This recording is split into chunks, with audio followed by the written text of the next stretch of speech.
How Philip, son of Amyntas, succeeded to the Macedonian throne, chaps. 1-2. How he defeated Argaeus, pretender to the throne, chap. 3. How, having subdued the Illyrians and the Paeonians, he acquired the empire of his fathers, chap. 4. On the pusillanimity of Dionysius the Younger and the flight of Dion, chaps. 5, 6. The founding of Tauromenium in Sicily, chap. 7.1. Events in Euboea and in the course of the social war, chap. 7.2 end.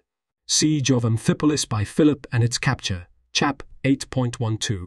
How Philip, having reduced to slavery the people of Pydna, developed the gold mines, chap. 8.3 n. How Dion, having liberated the Syracusans, defeated Dionysius, chaps. 9-15.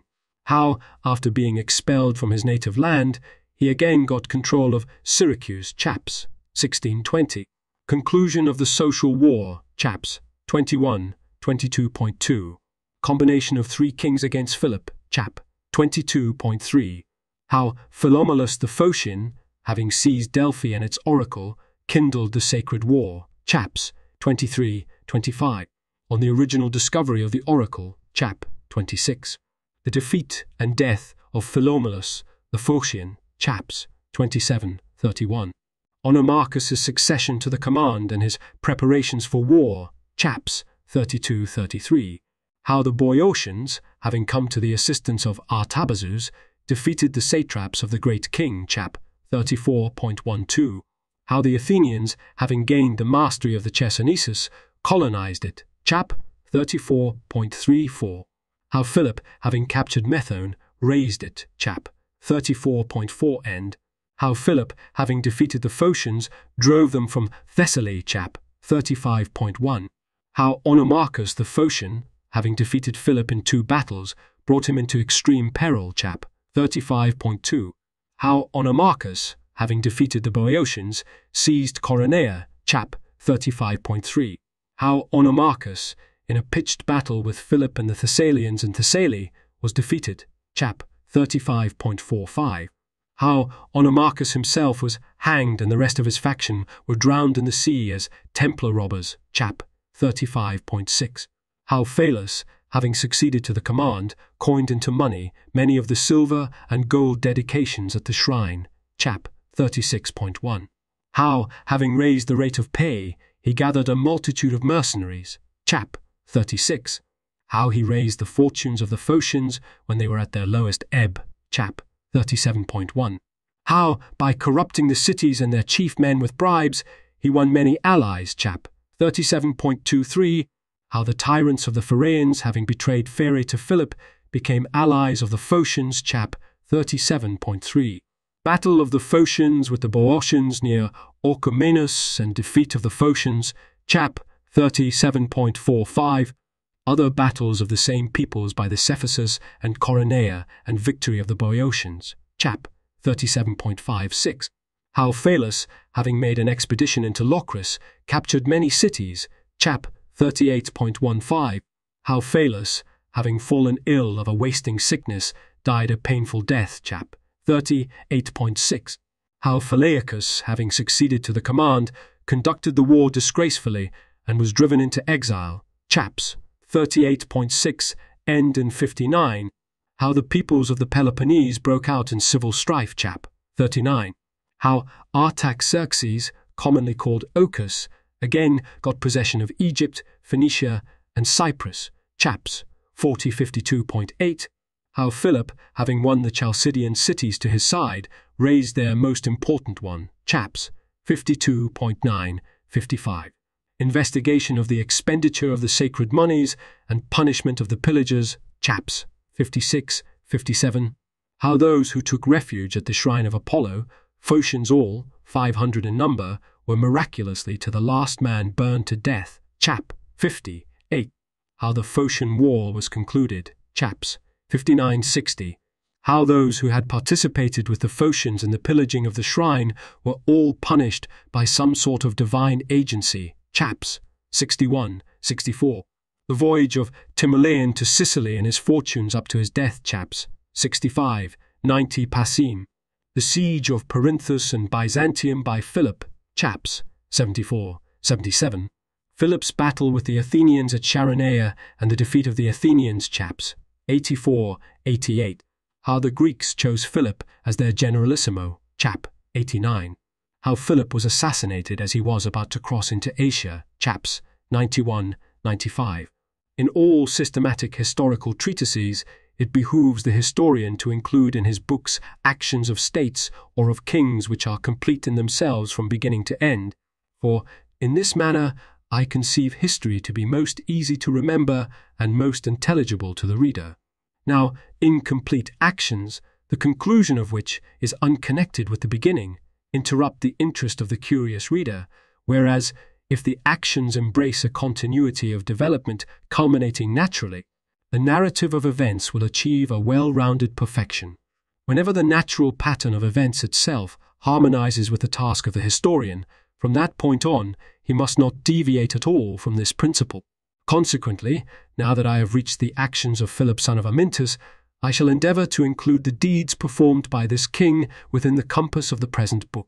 For Philip was king over the Macedonians for 24 years, and having started from the most insignificant beginnings built up his kingdom to be the greatest of the dominions in Europe, and having taken over Macedonia when she was a slave to the Illyrians, made her mistress of many powerful tribes and states. And it was by his own valor that he took over the supremacy of all Hellas with the consent of the states, which voluntarily subordinated themselves to his authority. Having subdued in war the men who had been plundering the shrine at Delphi, and having brought aid to the oracle, he won a seat in the Amphictyonic Council, and because of his reverence for the gods received as his prize in the contest, after the defeat of the Phocians, the votes which had been theirs. Then, when he had conquered in war Illyrians, Paeonians, Thracians, Scythians, and all the peoples in the vicinity of these, he planned to overthrow the Persian kingdom, and, after transporting his armaments into Asia, was in the act of liberating the Greek cities. But, cut short by fate in mid-career, he left armies so numerous and powerful that his son Alexander had no need to apply for allies in his attempt to overthrow the Persian supremacy. And these deeds he accomplished, not by the favor of fortune, but by his own valor. For King Philip excelled in shrewdness in the art of war, courage, and brilliance of personality. But, not to anticipate his achievements in my introduction, I shall proceed to the continuous thread of the narrative after first briefly retracing his early period. When Callimedes was archon at Athens, the 105th celebration of the Olympian Games was held, at which Porus of Cyrene won the Stadian race, and the Romans elected as consuls Gnaeus Genutius and Lucius and Lucius and Lucius and Lucius and Lucius and Lucius. During their term of office, Philip, the son of Amyntas and father of Alexander, who defeated the Persians in war, succeeded to the Macedonian throne in the following manner. After Amyntas had been defeated by the Illyrians and forced to pay tribute to his conquerors, the Illyrians, who had taken Philip, the youngest son of Amyntas, as a hostage, placed him in the care of the Thebans. They in turn entrusted the lad to the father of Epaminondas and directed him both to keep careful watch over his ward and to superintend his upbringing and education. Since Epaminondas had as his instructor a philosopher of the Pythagorean school, Philip, who was reared along with him, acquired a wide acquaintance with the Pythagorean philosophy. Inasmuch as both students showed natural ability and diligence, they proved to be superior in deeds of valor. Of the two, Epaminondas underwent the most rigorous tests and battles, and invested his fatherland almost miraculously with the leadership of Hellas, while Philip, availing himself of the same initial training, achieved no less fame than Epaminondas. For after the death of Amyntas, Alexander, the eldest of the sons of Amyntas, succeeded to the throne. But Ptolemy of Elorus assassinated him and succeeded to the throne, and then in similar fashion Perdiccas disposed of him and ruled as king. But when he was defeated in a great battle by the Illyrians and fell in the action, Philip, his brother, who had escaped from his detention as a hostage, succeeded to the kingdom, now in a bad way. For the Macedonians had lost more than 4,000 men in the battle, and the remainder, panic-stricken, had become exceedingly afraid of the Illyrian armies and had lost heart for continuing the war. About the same time the Paeonians, who lived near Macedonia, began to pillage their territory, showing contempt for the Macedonians, and the Illyrians began to assemble large armies and prepare for an invasion of Macedonia, while a certain Pausania, who was related to the royal line of Macedon, was planning with the aid of the Thracian king to join the contest for the throne of Macedon. Similarly, the Athenians too, being hostile to Philip, were endeavoring to restore Argaeus to the throne and had dispatched Mantias as general with 3,000 hoplites and a considerable naval force. The Macedonians, because of the disaster sustained in the battle and the magnitude of the dangers pressing upon them, were in the greatest perplexity. Yet even so, with such fears and dangers threatening them, Philip was not panic-stricken by the magnitude of the expected perils, but, bringing together the Macedonians in a series of assemblies and exhorting them with eloquent speeches to be men, he built up their morale and, having improved the organization of his forces and equipped the men suitably with weapons of war, he held constant maneuvers of the men under arms and competitive drills. Indeed, he devised the compact order and the equipment of the phalanx, imitating the close order fighting with overlapping shields of the warriors at Troy, and was the first to organize the Macedonian phalanx. He was courteous in his intercourse with men, and sought to win over the multitudes by his gifts and his promises to the fullest loyalty, and endeavored to counteract by clever moves the crowd of impending dangers. For instance, when he observed that the Athenians were centering all their ambition upon recovering Amphipolis, and for this reason were trying to bring Argaeus back to the throne, he voluntarily withdrew from the city, after first making it autonomous. Then he sent an embassy to the Paeonians, and by corrupting some with gifts and persuading others by generous promises, he made an agreement with them to maintain peace for the present. In similar fashion, he prevented the return of Pausanias by winning over with gifts the king who was on the point of attempting his restoration. Mantias, the Athenian general, who had sailed into Methone, stayed behind there himself, but sent Argaeus with his mercenaries to Aigae. And Argaeus approached the city and invited the population of Aigae to welcome his return and become the founders of his own kingship. When no one paid any attention to him, he turned back to Methone, but Philip, who suddenly appeared with his soldiers, engaged him in battle, slew many of his mercenaries, and released under a truce the rest, who had fled for refuge to a certain hill, after he had first obtained from them the exiles, whom they delivered to him. Now Philip, by his success in this first battle, encouraged the Macedonians to meet the succeeding contests with greater temerity. While these things were going on, the Thracians settled the place called Crinides, which the king afterward named Philippi for himself and made a populous settlement. Among the writers of history, Theopompus of Chios began his history of Philip at this point and composed 58 books, of which 5 are lost. When Eucharistus was archon at Athens, the Romans elected as consuls Quintus Servilius and Quintus Genutius. During their term of office, Philip sent ambassadors to Athens and persuaded the assembly to make peace with him on the ground that he abandoned for all time any claim to Amphipolis. Now that he was relieved of the war with the Athenians and had information that the king of the Paeonians, Agis, was dead, he conceived that he had the opportunity to attack the Paeonians.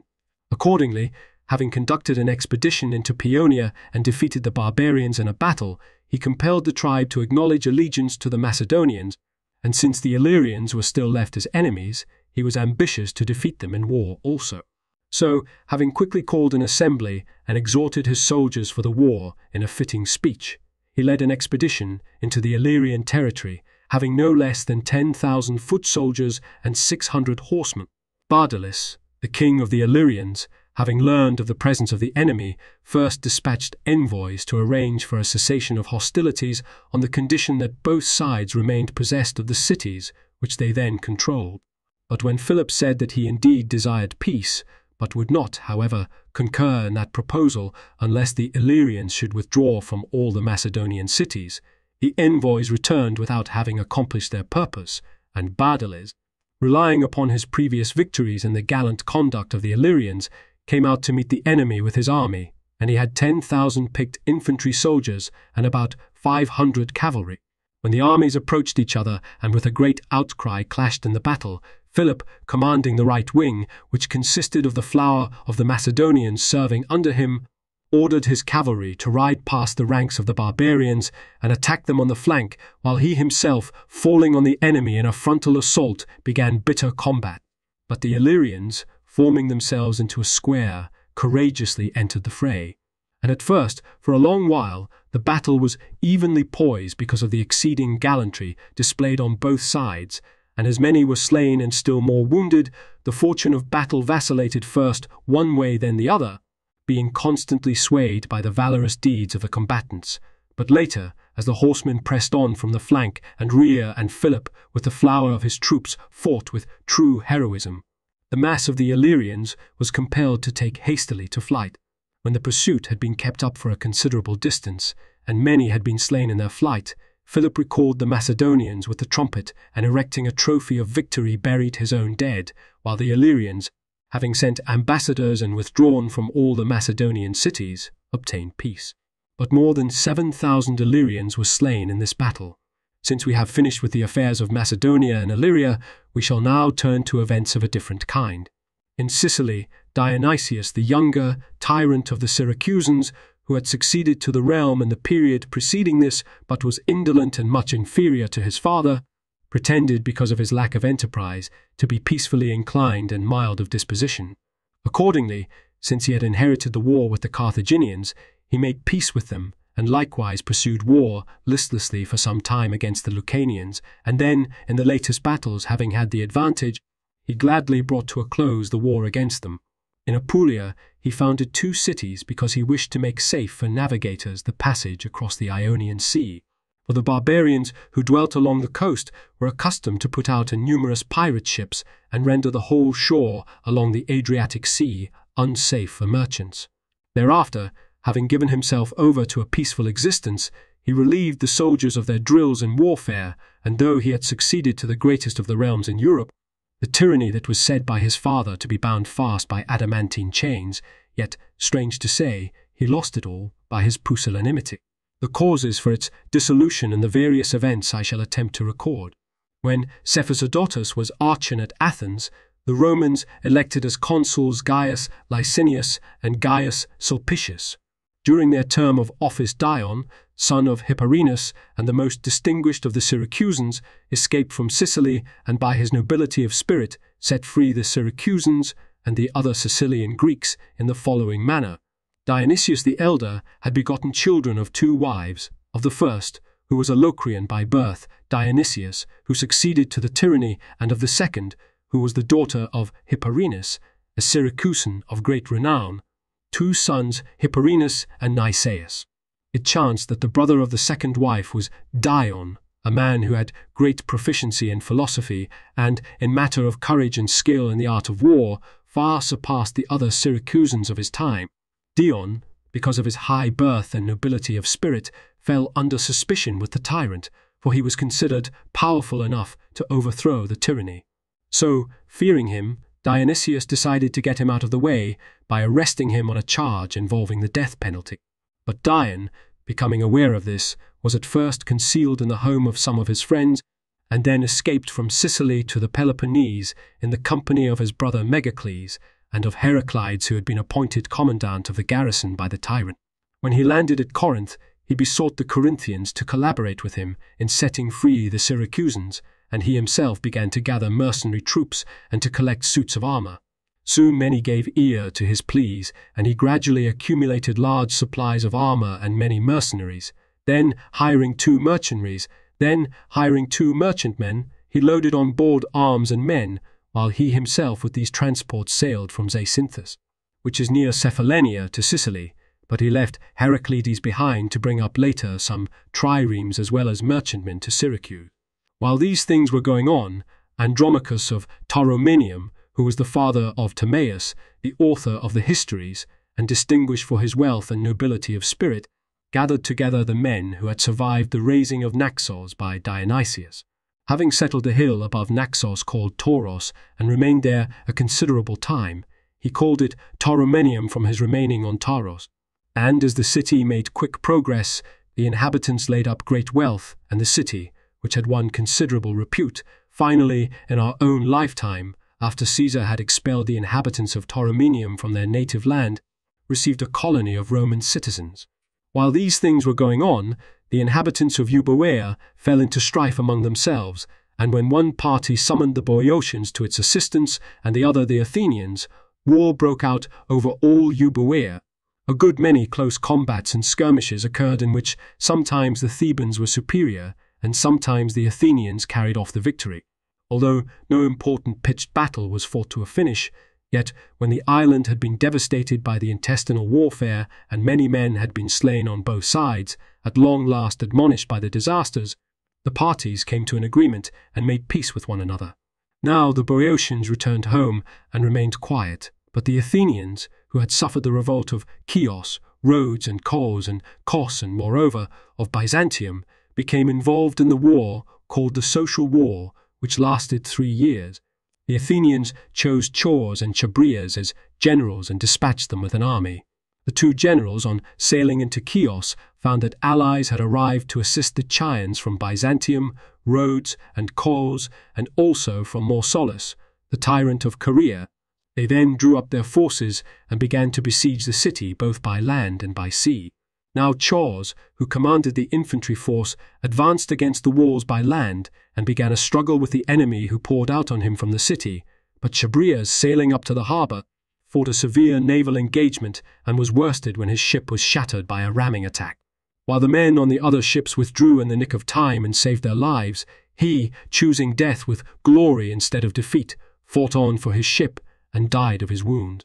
About the same time, Philip, king of the Macedonians, who had been victorious over the Illyrians in a great battle and had made subject all the people who dwelt there as far as the lake called Lycnitis, now returned to Macedonia, having arranged a noteworthy peace with the Illyrians and won great acclaim among the Macedonians for the success due to his valor.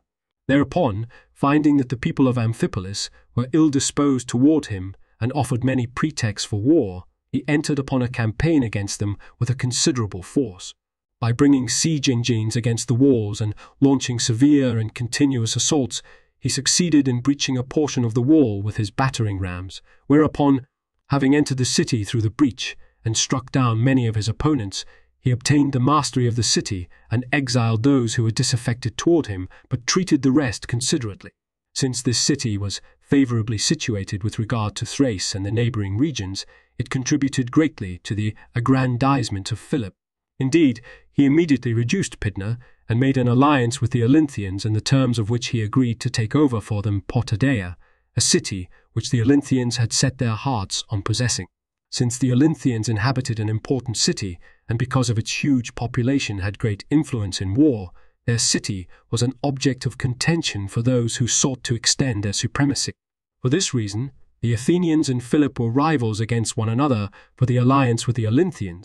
However that may be, Philip, when he had forced Potidaea to surrender, led the Athenian garrison out of the city and, treating it considerately, sent it back to Athens, for he was particularly solicitous toward the people of Athens on account of the importance and repute of their city, but, having sold the inhabitants into slavery, he handed it over to the Olynthians, presenting them also at the same time with all the properties in the territory of Potidaea. After this, he went to the city of Cronides, and having increased its size with a large number of inhabitants, changed its name to Philippi, giving it his own name, and then, turning to the gold mines in its territory, which were very scanty and insignificant, he increased their output so much by his improvements that they could bring him a revenue of more than 1,000 talents. And because from these mines he had soon amassed a fortune, with the abundance of money he raised the Macedonian kingdom higher and higher and higher to a greatly superior position, for with the gold coins which he struck, which came to be known from his name as Philippeoi, he organized a large force of mercenaries, and by using these coins for bribes, induced many Greeks to become betrayers of their native land. But concerning these matters, the several events, when recorded, will explain everything in detail, and we shall now shift our account back to the events in the order of their occurrence. When Agathocles was archon at Athens, the Romans elected as consuls Marcus Fabius and Gaius Poppaeus. During their term of office, Dion, son of Hipparinus, sailed to Sicily, intending to overthrow the tyranny of Dionysius, and with slenderer resources than those of any conqueror before his time, he succeeded contrary to all expectation in overthrowing the greatest realm in all Europe, who, indeed, would have believed that, putting ashore with 2 merchantmen, he could actually have overcome the despot who had at his disposal 400 ships of war, infantry numbering nearly 100,000, 10,000 horse, and as great a store of arms, food, and money as one in all probability possessed, who had to maintain lavishly the aforesaid forces, and, apart from all we have mentioned, had a city which was the largest of the cities of Hellas, and harbours and docks and fortified citadels that were impregnable, and, besides, a great number of powerful allies. The cause for Dion's successes was, above all others, his own nobility of spirit, his courage, and the willing support of those who were to be liberated, but still more important than all these were the pusillanimity of the tyrant and his subjects' hatred of him. For when all these characteristics merged at a single critical moment, they unexpectedly brought to a successful close deeds which were considered impossible. But we must forgo these reflections and turn to the detailed narrative of the events as they severally occurred. Dion, having sailed from Zacynthos, which lies by Cephallenia, with 2 merchantmen, put in at the harbour of Acragas named Minoa. This had been founded of olden time by Minos, king of the Cretans, on the occasion when, in his search for Daedalus, he had been entertained by Cocalus, king of the Sicanians. But, in the period with which we are concerned, this city was subject to the Carthaginians, and its governor, named Paralus, who was a friend of Dion, received him enthusiastically. Dion, having unloaded from the merchantmen 5,000 suits of armour, handed them over to Paralus and requested him to transport them on wagons to Syracuse, while he himself, taking along the mercenaries numbering 1,000, led them against Syracuse. On the march, he persuaded the peoples of Acragas, Geer, and some of the Sicanians and Sicels who dwelt in the interior, also the people of Camarina, to join in the liberation of the Syracusans, and then advanced to overthrow the tyrant. Since many men with their arms streamed in from all sides, soon more than 20,000 soldiers were gathered. Likewise, many also of the Greeks from Italy and of the Messenians were summoned, and all came in haste with great enthusiasm. When Dion was on the borders of the Syracusan territory, there came to meet him a host of men without arms both from the countryside and from the city, for Dionysius, being suspicious of the Syracusans, had disarmed many of them. About this time, the tyrant was sojourning in the newly founded cities along the Adriatic with large forces, and the commanders who had been left in charge of the garrison of Syracuse at first attempted to summon back the Syracusans from their revolt.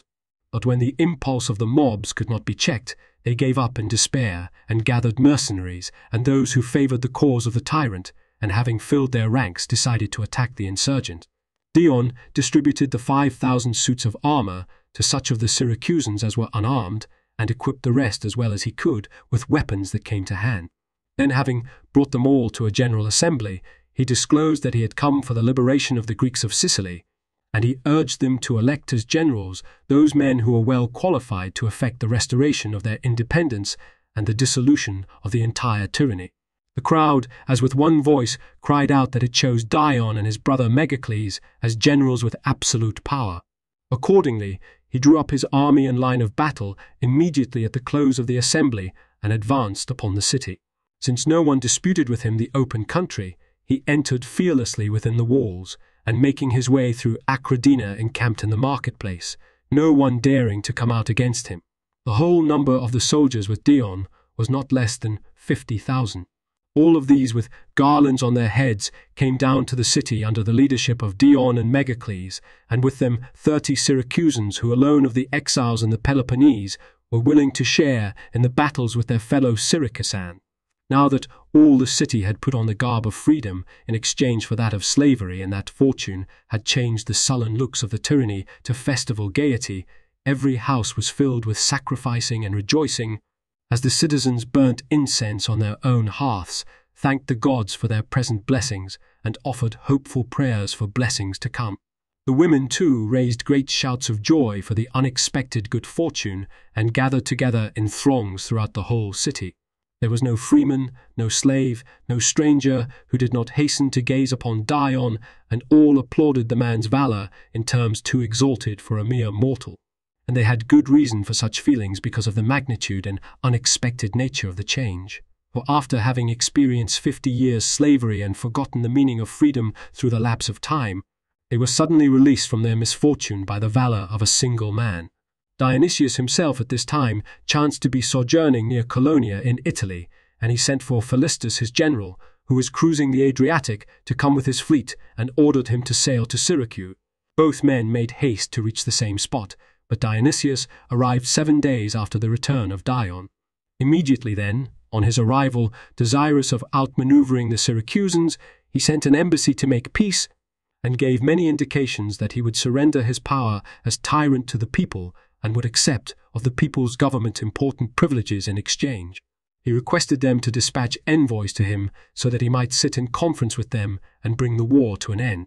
The Syracusans, accordingly, elated with hopes, dispatched as envoys the most important of their men, but Dionysius, having placed them under guard, postponed the conference and, observing that the Syracusans, because of their hope of peace, were lax in the matter of garrisons and unprepared for a battle, suddenly opened the gates of the citadel on the island and issued forth with his army in battle array.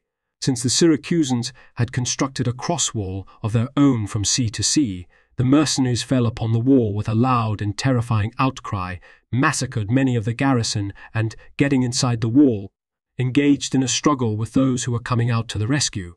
Dion, being unexpectedly tricked by the violation of the truce, came to meet the enemy with his best soldiers, and joining battle wrought extensive slaughter.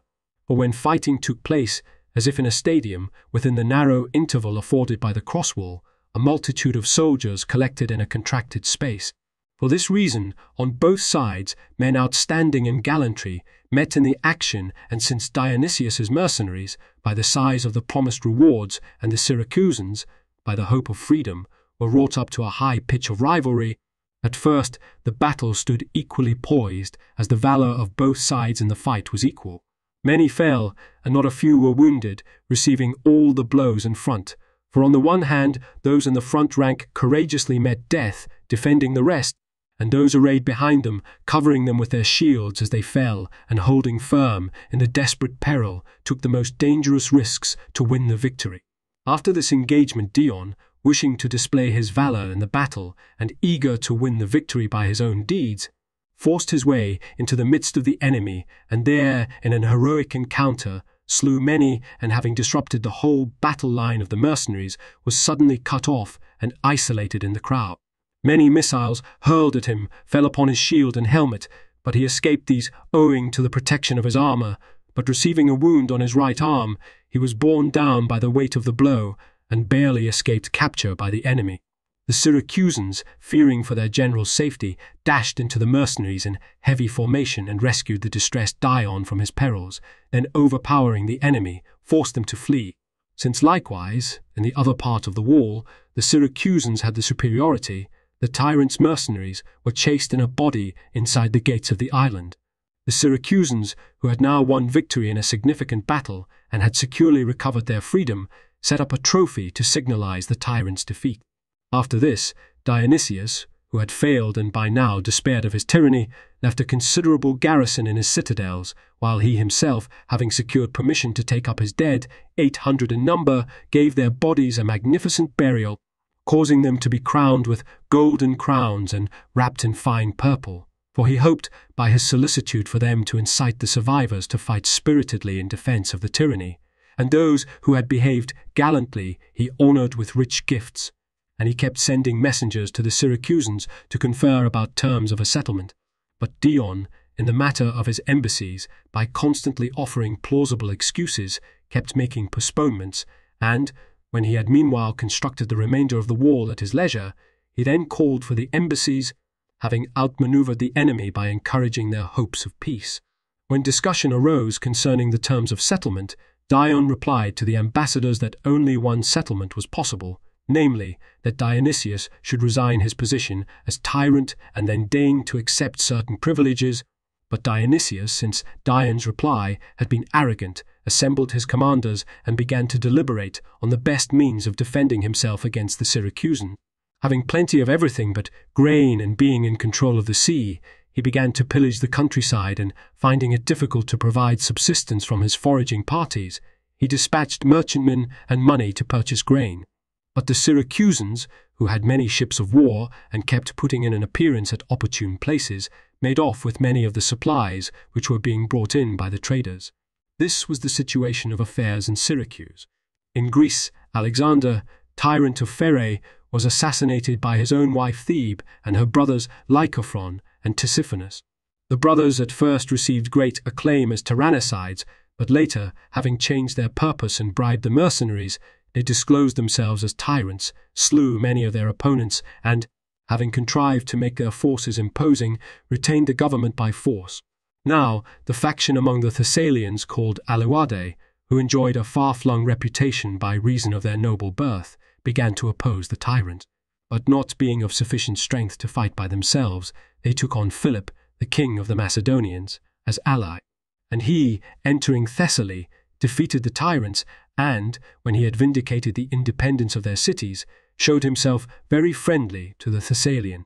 Wherefore, in the course of subsequent events, not merely Philip himself, but his son Alexander after him, had the Thessalians always as confederates. Among historians, Demophilus, the son of the chronicler Ephorus, who treated in his work the history of what is known as the Sacred War, which had been passed over by his father, began his account with the capture of the shrine at Delphi and the pillaging of the oracle by Philomelus the Phocian. This war lasted 11 years until the annihilation of those who had divided amongst themselves the sacred property, and Callisthenes wrote the history of the events in the Hellenic world in 10 books, and closed with the capture of the shrine and the impious act of Philomelus the Phocian. Dillus, the Athenian, began his history with the pillaging of the shrine and wrote 26 books, in which he included all the events which occurred in this period, both in Greece and in Sicily. When Elphines was archon at Athens, the Romans elected as consuls Marcus Popilius Laenus and Gnaeus Maemius and Gnaeus Maemilius Imperiosus, and the 106th celebration was held of the Olympian Games, at which Porus the Malian won the Stadian race. During their term of office, in Italy there gathered in Lucania a multitude of men from every region, a mixture of every sort, but for the most part runaway slaves. These, at first, led a marauding life, and as they habituated themselves to out-of-door life and making raids, they gained practice and training in warfare.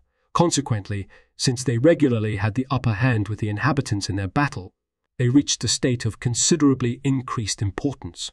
First, they took by siege the city Tyrrhena and plundered it completely.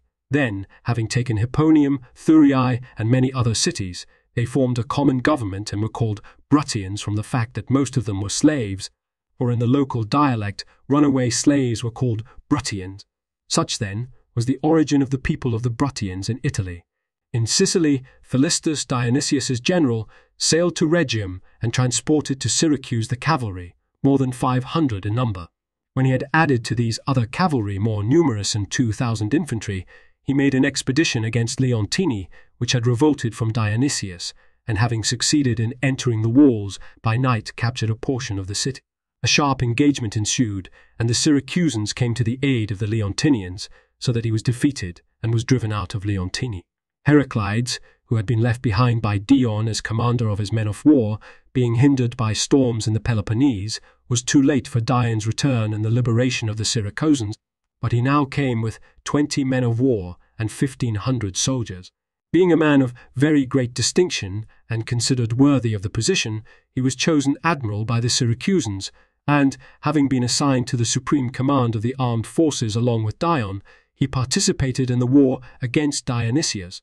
After this, Philistus, who had been appointed general and had fitted out 60 triremes, fought a naval battle with the Syracusans, who had about the same number. As the fight became sharp, Philistus at first was superior because of his own gallantry, but later on, when he was intercepted by the enemy, the Syracusans, encircling the ships from all sides, put forth strenuous efforts to capture the general alive. But Philistus, with apprehensions of torture after his capture, slew himself after having performed a great many very important services to the tyrants, and having proved himself the most faithful of their friends to the men in power. The Syracusans, after they had won the naval battle, dismembered the body of Philistus, dragged it through the whole city, and cast it forth unburied, and Dionysius, who had lost the most efficient of his friends and had no other general of repute, being himself unable to sustain the burden of the war, sent out ambassadors to Dion, first offering him the half of his power, but later consenting to place the whole of it in his hands. But when Dion replied that it was only fair to surrender to the Syracusans the Acropolis with the reservation of certain property and privileges, Dionysius was ready to surrender the citadel to the people on the condition that he took his mercenaries and his property and went abroad to Italy, and Dion counseled the Syracusans to accept his offer. But the people, persuaded by their inopportune demagogues, refused, believing that they could forcibly make the tyrants surrender by siege. Thereafter, Dionysius left the best of his mercenaries to guard the citadel, while he himself, putting his possessions and all his royal paraphernalia on board ship, sailed off secretly and put ashore in Italy. But the Syracusans were divided into two factions, some being of the opinion that they should entrust the generalship and supreme power in the state to Heraclides, because it was believed that he would never aim at tyrannical power, and the others declaring that Dion should have the supremacy over the entire government. Furthermore, large sums for wages were due to the Peloponnesian mercenaries who had liberated Syracuse, and the city was short of funds, so the mercenaries, deprived of their money, banded together in excess of 3,000, and since all had been selected for meritorious conduct and because of their training in actual warfare were hardened veterans, they were far more than a match for the Syracusans in valor. As for Dion, when he was asked by the mercenaries to join their revolt and to take vengeance upon the Syracusans as a common enemy, he at first refused, but later, upon compulsion of the critical circumstances, he accepted the command of the mercenaries, and with them marched off to Leontini. The Syracusans in a body set out to pursue the mercenaries, and, having engaged them on the way and lost many men, retreated. Dion, who had defeated them in a brilliant battle, harbored no grudge toward the Syracusans, for when they sent him a herald to arrange for the removal of the dead, he granted them permission and set free without ransom the captives, who were numerous. For many who were on the point of being slain in their flight declared that they were on Dion's side, and all, for this reason, escaped death. After this, Dionysius dispatched to Syracuse as General Nipsius the Neapolitan, a man who excelled in valor and in sagacity of generalship, and with him he sent merchantmen laden with grain and other supplies. Nipsius then set sail from Locri and completed the voyage to Syracuse.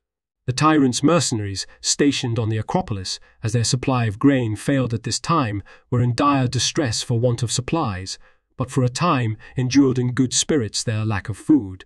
Then, when human nature succumbed to necessity and they despaired of saving their lives, they came together in an assembly at night and voted to surrender the citadel and themselves to the Syracusans at dawn. Night was just drawing to a close as the mercenaries sent heralds to the Syracusans to make terms, but, as dawn was just breaking, Nipsius sailed in with his fleet and anchored off Arethusa.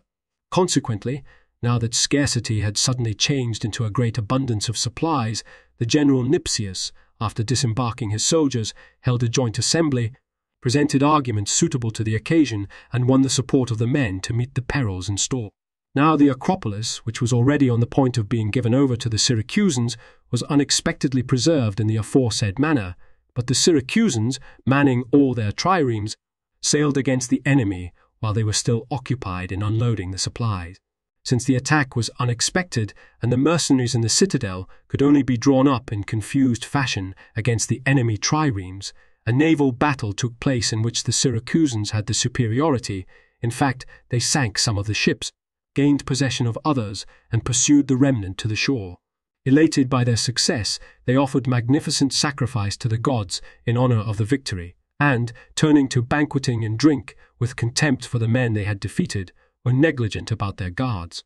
Nipsius, the commander of the mercenaries, wishing to renew the battle and retrieve the defeat, with his army, which had been marshalled during the night, unexpectedly attacked the wall, which had been constructed, and, finding that the guards through contempt and drunkenness had betaken themselves to sleep, he placed against it the ladders that had been constructed in case they were needed. The bravest of the mercenaries climbed on the wall with these, slaughtered the guards, and opened the gates.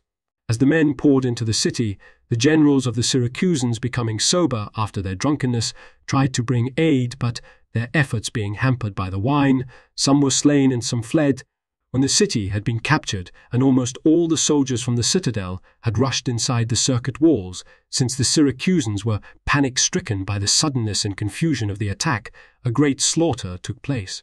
The soldiers of the tyrant numbered more than 10,000, and their lines were so well marshalled that no one was able to withstand their sheer weight, inasmuch as the din and disorder, and furthermore the lack of a commander, impeded the Syracusans in their hour of defeat. Once the marketplace had come into possession of the enemy, the victors straightway attacked the residences. They carried off much property, and took off as slaves many women and children and household servants beside. Where the Syracusans formed to meet them in narrow alleys and other streets, continuous engagements occurred, and many were killed, and not a few wounded. So they passed the night slaying one another at random in the darkness, and every quarter teemed with dead. At daybreak, the magnitude of the disaster was seen in its entirety, and the Syracusans, whose one hope of survival lay in help from Dion, sent horsemen to Leontini, begging Dion not to suffer his native city to be captured by the spear point of the enemy, to forgive them the mistakes they had made, and in pity for their present misfortunes to come and retrieve his country's disaster. Dion, a man noble in spirit and civilized in his judgments because of his philosophical training, did not bear a grudge against his fellow citizens, but, after winning the mercenaries over, straightway set out and, having quickly traversed the road to Syracuse, arrived at the Hexapola. After drawing up his soldiers at that point, he advanced with all speed and encountered, fleeing from the city, children, women, and old men in excess of 10,000. All of these, as they met him, besought him with tears to avenge their own misfortune. The mercenaries from the citadel, having already obtained their objective after plundering the houses by the marketplace, set them on fire, and now, attacking the remaining residences, were in the act of plundering the possessions in these. At this very moment, Dion, rushing into the city in several places and attacking the enemy as they were busily engaged in their looting, slew all whom he met as they were lugging furnishings of various sorts off on their shoulders. And because of the unexpectedness of his appearance and the disorder and confusion, all of those who were making off with their plunder were easily overpowered. And finally, after more than 4,000 had been slain, some in the houses and others in the streets, the rest fled in a body to the citadel and, closing the gates, escaped the danger. Dion, having accomplished the finest of all the deeds ever performed by him, preserved the burning houses by extinguishing the flames and, by restoring to good condition the circuit wall, at one stroke fortified the city, and by walling off the foe, blocked their egress to the mainland. When he had cleansed the city of the dead and had erected a trophy of victory, he offered sacrifices to the gods for the deliverance of the city. An assembly was summoned, and the people, as an expression of their gratitude to him, elected Dion general with absolute power and accorded him honors suited to a hero. And Dion, in harmony with his former conduct, generously absolved all his personal enemies of the charges outstanding against them, and having reassured the populace, brought them to a state of general harmony. The Syracusans, with universal praises and with elaborate testimonials of approval, honored their benefactor as the one and only savior of their native land. Such was the condition of affairs in Sicily. The Lorb editor's notes, 1 in Book 1.3 Diodorus, sets forth his design for the history. Inasmuch as it is a universal history, the fortunes of a single man, A.G. Philip, might well be spread over a considerable compass, since the author pursues the chronological order. The fortunes of Philip have a particular advantage in that Diodorus can deal with them compactly, he says here, in a single book, and still maintain his chronological plan. 2. The events in this chapter are taken up in the later narrative, where proper annotations will appear. 3. This defeat occurs on 2 occasions according to Diodorus, at the beginning of his reign, Book 14.92-3-4, and again about 383, Book 15.19-2. Belloc, Grecisch Geschichte, thinks the first mention erroneous. 4. Since Philip was born about 383, he was an infant when given to the Illyrians. Justin, 7.51, states that he was ransomed by Alexander II and later sent by him as hostage to Thebes. Diodorus likewise has Alexander sent him to Thebes, Book 15.67, 4, as does Plutarch, Pelopidas, 26.4. Modern historians, A.G. Beloch, Op. Cit. 3.1, 182, Note, Glotz, Hist. Geer, 3.227, and the author of the article on Philip in P.E. A.W. Real Encyclopadiae, 19.2266, agree that Ptolemy of Elorus, paramour and later husband of Eurydice, widow of Amyntas, i.e., was the monarch who sent Philip to the bees, basing their account on Aeschines' false embassy, 26 Feb, who places Philip at the court of Ptolemy when he succeeded Alexander, i.e., 369. Philip was probably in Thebes, 368-365.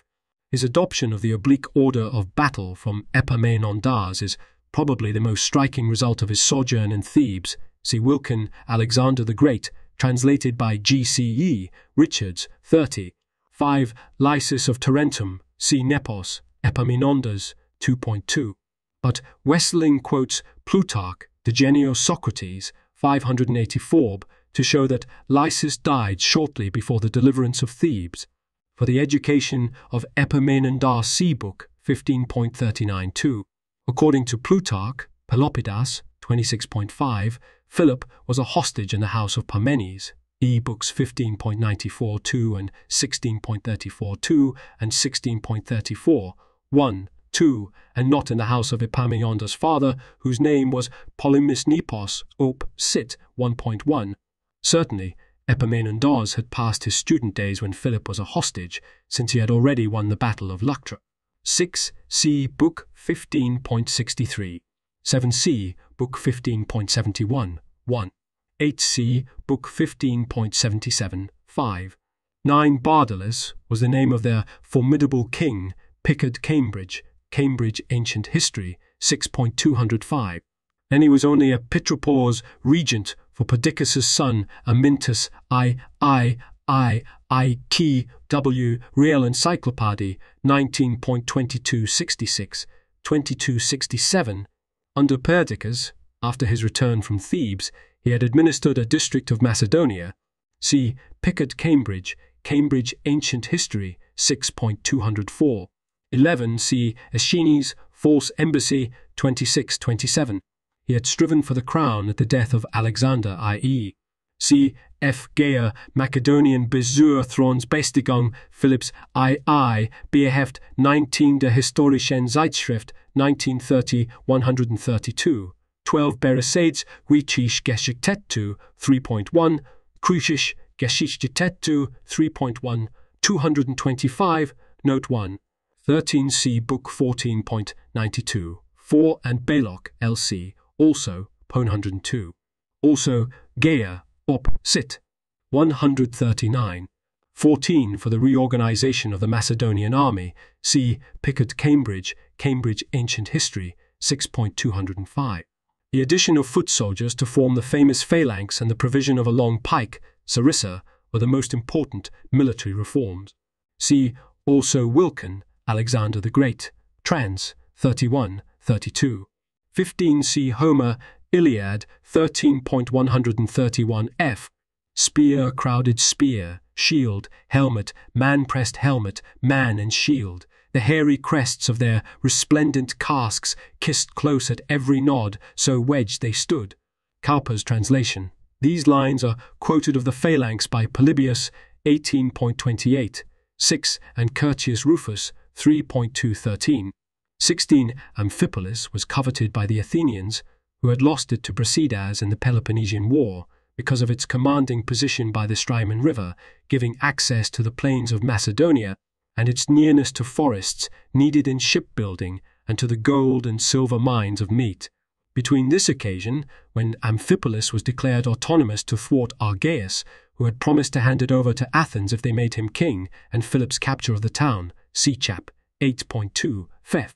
A secret treaty was made by which Philip promised to procure Amphipolis for Athens if he were assured of a free hand in Pydna, formerly Macedonian but then in the Athenian League.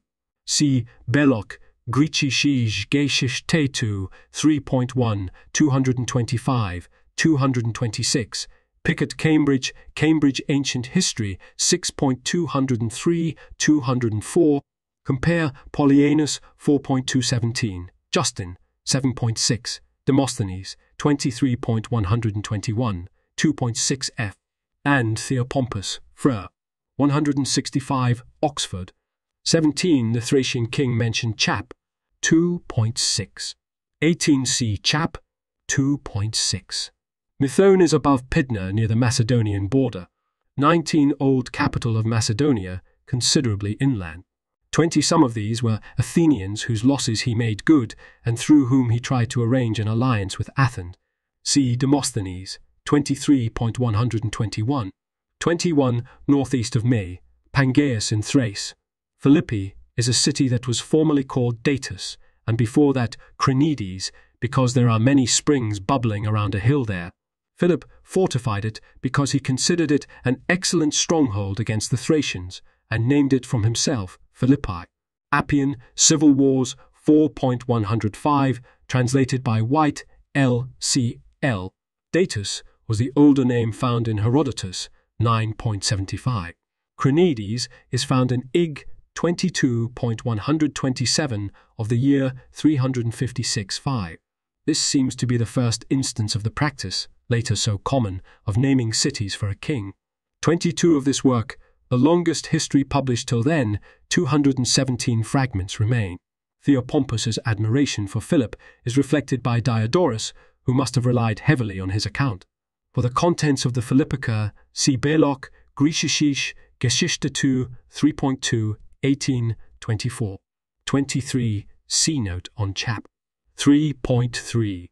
24. For the power of this king, see chap. 2.5. 25. See chap. 8.1. Justin, 7.6, 7, and Frontinus Stratagemata, 2.32. Belloc has a critical account of this battle, which he places near Monastir in Griechische Geschichte 2, 3.1 note 2. He believes that the plan of battle was Parmenio's. 26. For the succession of Dionysius, IEC, Book 15.74, 5. 27. For the character of Dionysius, IEC, Plutarch, Dion, 7.34, and Hackforth, Cambridge Ancient History, 6.272, 273. 28. The cessation of activities against Carthage is noted in Book 15.73, 4. 29. No mention is made previously of this war with the Lucanians. In Book 14.105, Dionysius I is said to have made an alliance with the Lucanians, and his policy of supporting them against the Italiote Greeks is clearly shown in chapter 101 of that book. This seems to be the war mentioned in Plutarch, Dion, 16.3, and Plato, Epistles, 3.317. For this war, see Costanzi, De Bello Lucanico, quod Dionysius Minor Recens ab Imperio composerit, Revista di Philologia, 26, 1898, 455. 30. This phrase is found in chap. 70.2 in Plutarch, Dion, 7.3 and 10.3, and in Aelian, Varia Historia, 6.12. 31. According to Plutarch, Dion, 14.5, Dion was placed on a boat by Dionysius and sent to Italy. Nepos says to Corinth, Dion 3f. This must have happened considerably earlier, as Plato, Epistles 7.329, says that it happened 3 months after his arrival in 367. Diodorus has evidently compressed the earlier details into this year. 32. For the association of Plato and Dion, see Plato, Epistles 7.327, and Hal, 7.99, LCL 2.60. 33. Corinth was probably selected not only because of its favorable location, but because it was the mother city of Syracuse and very possibly favored the oligarchy Dion planned to set up, see Plutarch, Dion, 53. 34. Dion spent about 10 years in Greece, 366, 357, Hackforth, Cambridge Ancient History, 6.275, in close touch with the Academy. Or preparations, see Nepos, Dion, 5.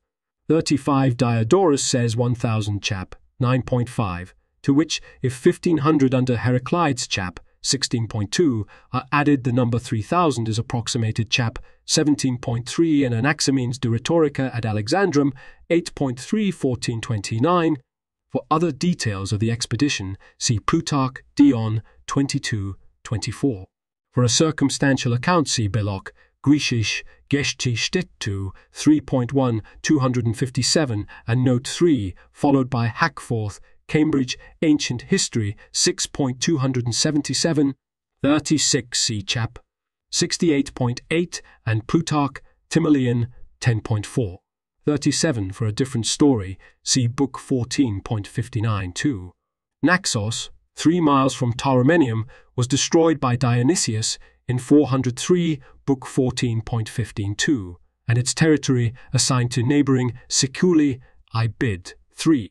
These occupied the hill of Taurus to the north of Naxos and gave it the name Tauromenium. The Siculi, in 394, warded off a surprise winter attack of Dionysius, Book 14.87-88.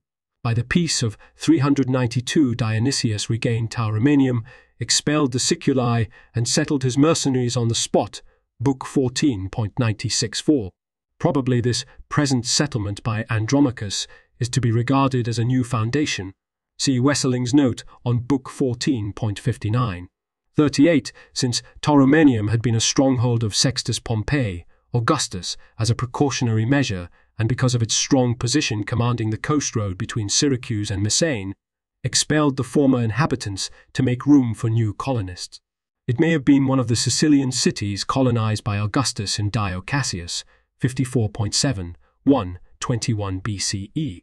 39. Diodorus has placed the Euboean War wrongly in the archonship of Cephisodotus, 358-7.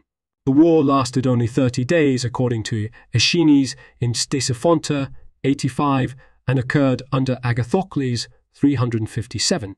Diocles was the Athenian commander, Demosthenes, 21.174, and he was general in 357-6, Dittenberger, Sillage, 13.190-20, 3 and Note 90-23 and Note 9.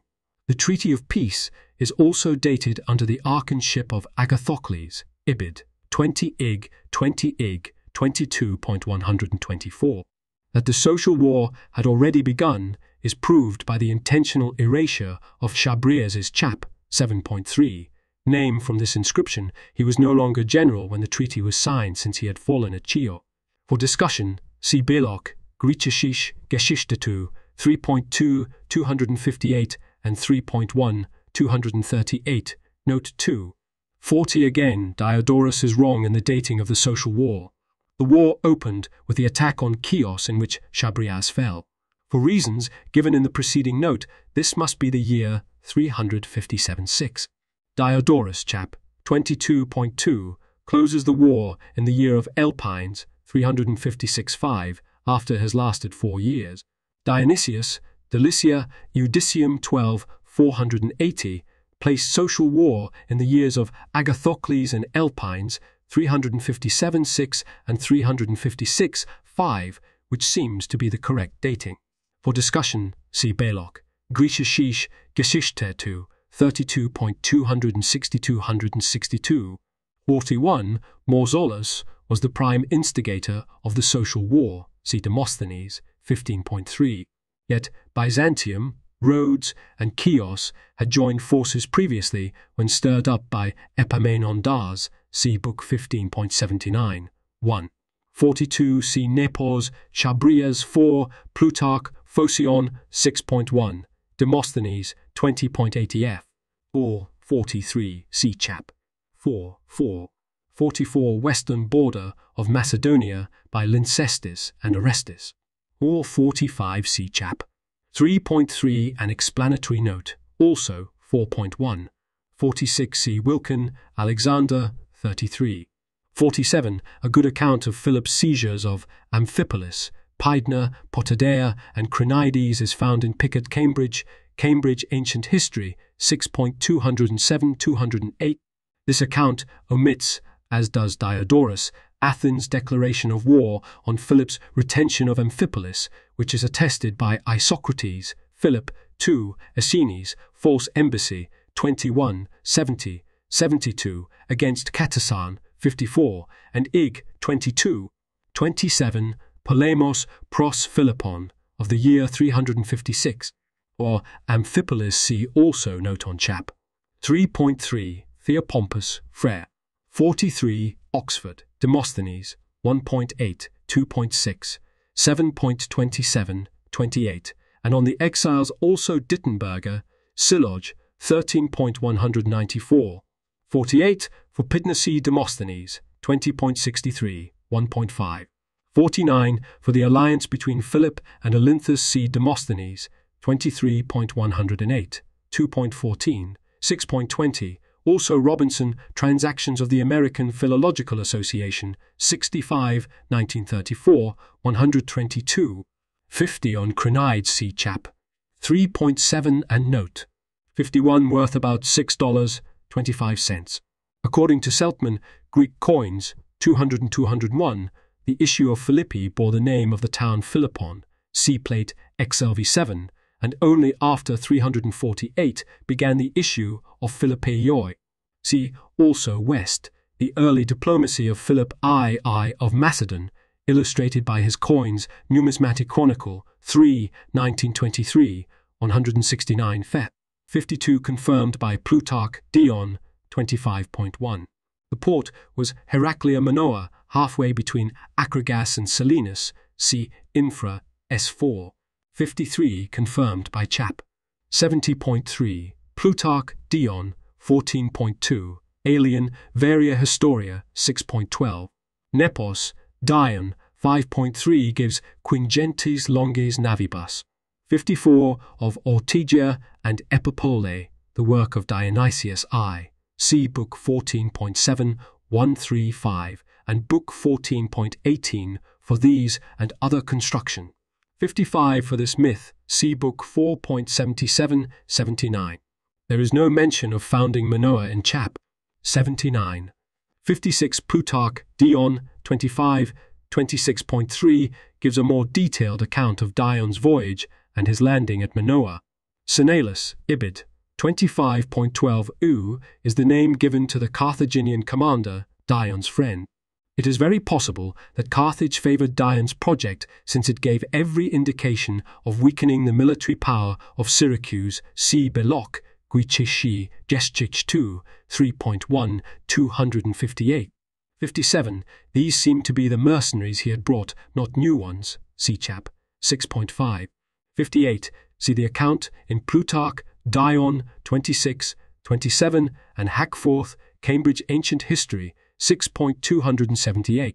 59. That Dionysius was in Italy is attested by Plutarch, Dion, 26.1, and Nepos, Dion, 5.4. If Plutarch is correct in placing him at Colonia, Ibid, 26.4, as Diodorus does in chap. 11.3, he could not have been by the Adriatic. Colonia, on east coast of Bruttium, was destroyed by Dionysius the Elder in 389 BCE, its inhabitants removed to Syracuse, and in this territory given to the Locrians for settlement, see Book 14.163. In this sense, it might be called a new foundation. 60 C chap. 6.5. 61 C chap.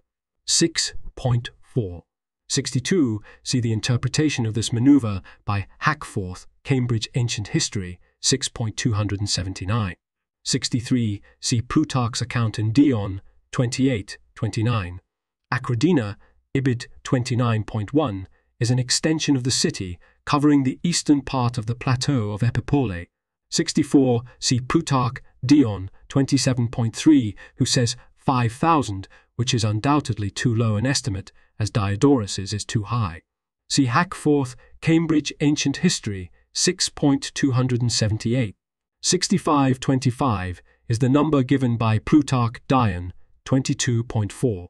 66 Osper Aeron, Tina, Kai Theoprepe Pompon, Plutarch, Dion, 28.3, and Prostripomenon, Osper Theon, Ketukais, Ibid, 29.1, 6748 in Plutarch, Dion, 28.3, 405, 357 BC. 68 see chap 10.2 and note. 69. This is the historian, see book 15.893 and 94.4, who aided Dionysius the Elder to secure his tyranny, book 13.91, 4, was driven into exile by him and presently recalled, book 15.734. 70 see Plutarch, Dion, 30.13. 71. The island of Ortygia, which is actually attached to the mainland, stretches south, leaving a narrow passage of 1,200 yards as the mouth of the great harbour between itself and Plemmyria. Ortygia had been strongly fortified by Dionysius the Elder. 72. For this battle, see Plutarch, Dion, 30.48. 73. Diodorus alone mentions ruses of Dion.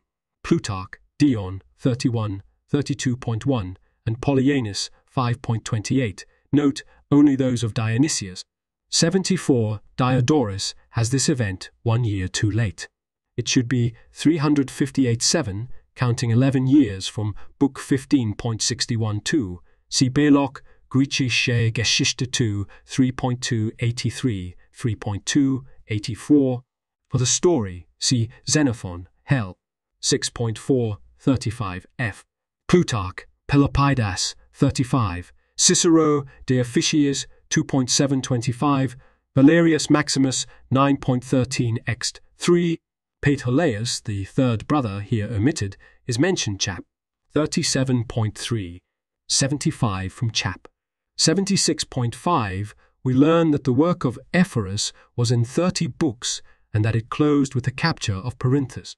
What Demophilus probably wrote was book 30, since books 28 and 29, Fair 149, 151, 150, contained the history of the West, and book 27, Frere 148, contained the early years of Philip's reign. See Belloc, Griechische Geschichte 2, 3.225 and Athenaeus, 6.232. 76 compare for the beginning and end chaps. 23.1, 355.4 and 59.1, 346.5. The Sacred War is accorded 10 years by Aeschines, 2.131, 3.148. Pausanias, in .64, was said to be closed in the 10th year by Durus, 4, or said to be closed in the 10th year by Duris, 4. Pausanias, 10.31. 77 of Olynthus, the nephew and pupil of Aristotle. He wrote the history of the Sacred War probably as a sequel to his Hellenica, see book 14.117a. Cap. Biloff, Griechische Geschichte, 3.225 and 12. He was war reporter to Alexander. 78. Much uncertainty reigns as to the number and arrangement of the books of his history. The usual reading of the editors here, 27, conflicts with 26 in book 21.5. Billock, Op. Cit. 3.226, believes 27 in this passage correct and 26 in book 21.5 a scribal error. Rule in Neue Jahrbucher für Philology, 137, 1888, 123f, thinks Dillus wrote a history in 3 parts, syntaxes of 27 books, 9 in each part, beginning with the Sacred War and ending with the death of Cassander. 79. These names appear in Livy, 7.12, 1 as Marcus Popilius Laenus and Gnaeus Manlius. 80 CP. Chap. 2.1. 81. A city on the west coast of Bruttian Peninsula, probably founded by Croton. 82 Sybaris on the Trays is mentioned in book 12.22, 1. 83 perhaps Oscan. Yet other legends have Bretos, Stephanus of Byzantium, Bretos, son of Heracles and Valentia, as eponymous hero, and still others Bretia, Justin, 23.112, as eponymous heroine. But the term Bretios is older than the date of this passage. See Aristophanes, Frere 629 Koch. 84. See Justin 23.1, 3.14. Strabo 6.14. 85. See Chap 6.5. 86. Key P. Plutarch, Dion 39.3, with the loss of a few men. 87. Compare the narrative of Chaps. 16. 17 with Plutarch, Dion, 32-39. 88 that Nipsius was from Campania Neapolis is proved by his Oscan name, properly written Numpsios, as on the inscription from Laco on Ischia, Ig. 14.894. See Belloc, Grecisch Geschichte 3.1 Note 1.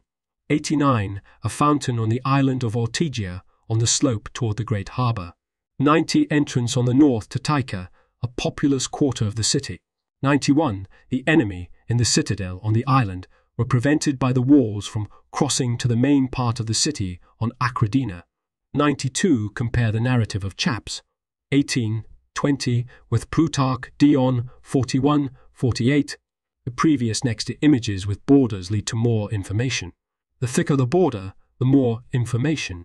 Details here, up to Diodorus, classical texts, Lacus Curtius home. A page or image on this site is in the public domain only if its URL has a total of 1 asterisk. If the URL has 2 asterisks, the item is copyright someone else and used by permission or fair use. If the URL has none, the item is C. Bill Thayer. See my copyright page for details and contact information. Page updated, 7/18.